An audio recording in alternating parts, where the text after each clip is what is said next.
When you play the Game of Thrones, you Subscribe and like. or you die. There is no middle ground. All right, hello guys.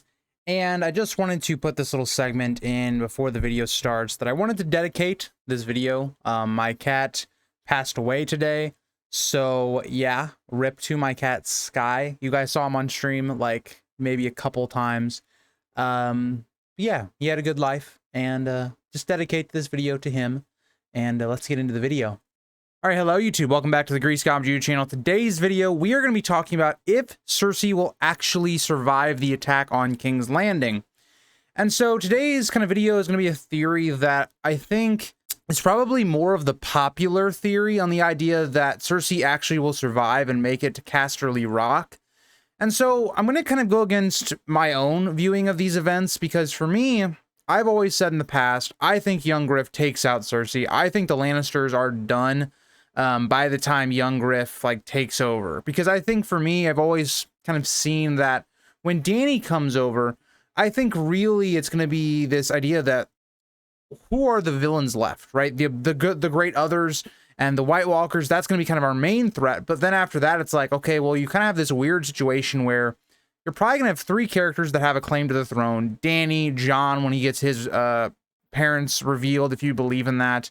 And then also young Griff, who maybe he's a Targaryen, maybe he's a Blackfyre. Either way, he still kind of has a claim to the throne regardless, because of A, right of conquest, and two, he does actually have Targaryen blood in him through Daemon Blackfyre. If he's a Blackfyre, if he's not even a Blackfyre, if he's just a Targaryen, still has that claim to it and has probably a better claim than Dany. And so we come to this point where I think there's so many players that by the time we get to A Dream of Spring, I don't know if there's a reason to still have Cersei alive. Like, we're going to talk about this, you know, as we get further into this video, like, why keep Cersei alive? Does that kind of feel cheap? And yeah, but before we get into the video, we kind of break this down a bit more. If you guys like to like, subscribe, and comment, please do. And so I want to like just take a look at the relevance of Cersei's plot. And so Cersei's plot to me has really been up to now. So like if we're looking at the last like 2 books, it's really been about Cersei taking power. It's been about how Cersei is not good at that, how she makes allies or people that were her allies into enemies, how her pride gets in the way of everything. There's a really awesome quote that I just got done reading with Tyrion, his chapter with him in the Vale and him still being a prisoner. One of his quotes that he talks about is that Cersei is not someone that's dumb, but her pride blinds her to making wise decisions. And so the way I look at Cersei as a character is I think when young Griff comes over, it's going to be, or when young Griff comes to take King's Landing, it's going to kind of be a resolution to all of her plots, right? All of the mistakes that she has made, it kind of finally comes crumbling down in her face. She'll lose her children. She'll probably lose the throne. She will be completely broken as a person, as no one has her back, right? The whole city has turned on her up to this point. And young Griff is going to be heralded as a hero. I think young Griff is someone that, very similar to the sack of King's Landing and Robert's Rebellion, will have the doors wide open to him. I'm not even sure if there's actually going to be a fight. Like, I could easily see young Griff just waltz in. Now, we do know that Cersei's going to have, a bit of Lannister troops there that Kevin has left behind after, he's dead. So they'll be probably loyal to Cersei. But at that point, like, the Gold Cloaks, I don't think they're going to be loyal to her. I think they'll flip for Varys and young Griff, and I'll also see the writing on the wall. So I think everything is kind of building to this moment where Cersei finally, that whole arc is paid off, where all the bad decisions she's made leads to her death. And so this idea that Cersei going to Casterly Rock, now how do we do that? And why would that make sense to the story? Now, on one hand, it makes sense because George R. R. Martin has talked about going back to Casterly Rock. So, like, what other character would you expect to be going there? The other thing you can maybe point to is, okay, somebody's going to try and attack it. Maybe that's Dany. Maybe it's Tyrion seeing it again. Maybe it's Jaime. But people have come to this idea that Cersei's going to escape, probably using one of these, secret paths or something like that. She's going to get out and she'll go back to Casterly Rock. Now, the reason I don't particularly like this theory, I understand why that would be said, because Cersei kind of really is like the last, I think, big bad of the series, right? Outside of the others, where she's always been a villain from the very beginning of the story, even though maybe we've gotten more into her head. We know why she is the person that she is. Maybe we've even grown a little bit sympathetic towards, you know, maybe her whole plot and Feast, but she's still kind of like the main villain, really, of the series up to this point, besides the others.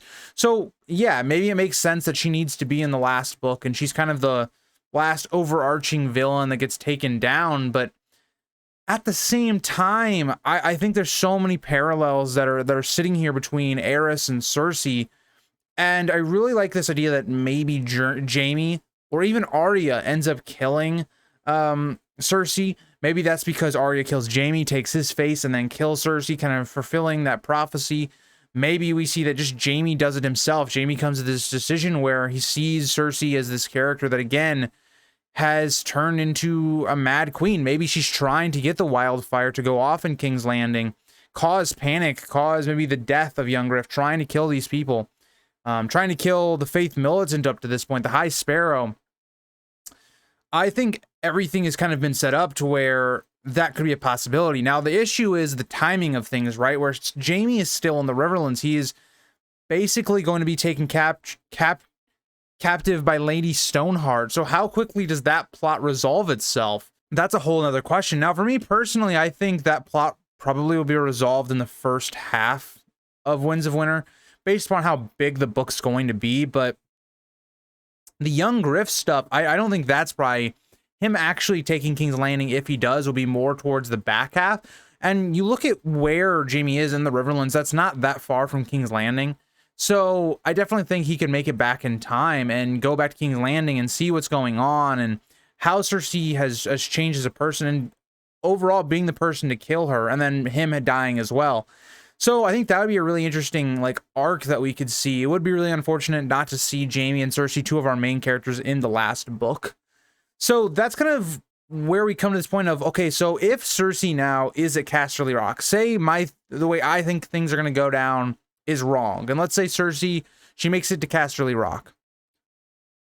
Well, what is going to happen here? Because Cersei, you would have to think then, is going to be a standalone POV, and I'm not saying this couldn't work, but the thing is going to be, there's just not going to be a focus on Cersei at this point, right? Dany's going to come over. Presumably, I would assume at this point, the others are through the wall. They've found a way through one way or the other, whatever you believe. Personally, I think it's going to be Euron with the Horn of Winter. And so the North is going to be under attack. Like, there's going to be irrefutable evidence that the others have broken through. It's not really going to be like in the show, in my opinion, where it's like, oh yeah, we have to prove that the others are a thing, and because Dany goes up there, that's what gets everything going.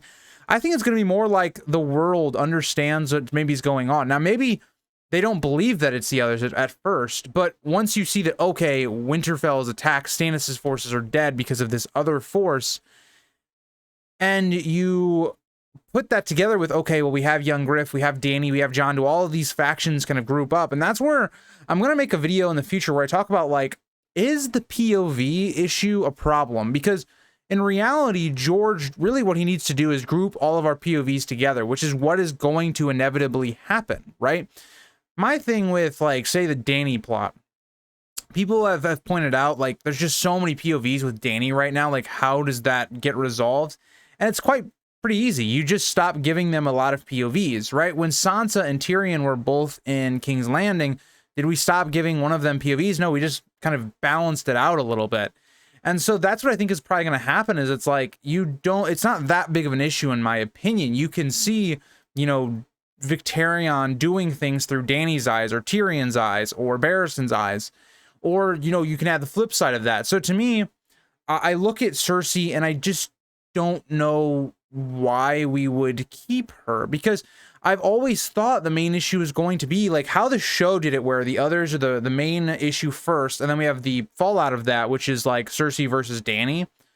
I always thought, given the way the story has been structured so far, that's going to be young Griff versus Dany. That's what I've thought. I think that makes a lot of sense. I really like the parallels between, you know, the Blackfire Rebellion stuff, that kind of being the last hurdle. And that being kind of the story. Now, maybe what we end up seeing is young Griff dying in the war with the others. So then Cersei actually is the big bad. Maybe young Griff dies. The throne now is left without a ruler, and Cersei acts quickly, taking maybe whatever Westerland forces she has left. Maybe she can make some alliances and takes the throne while they're all battling up north. Maybe that's what ends up happening.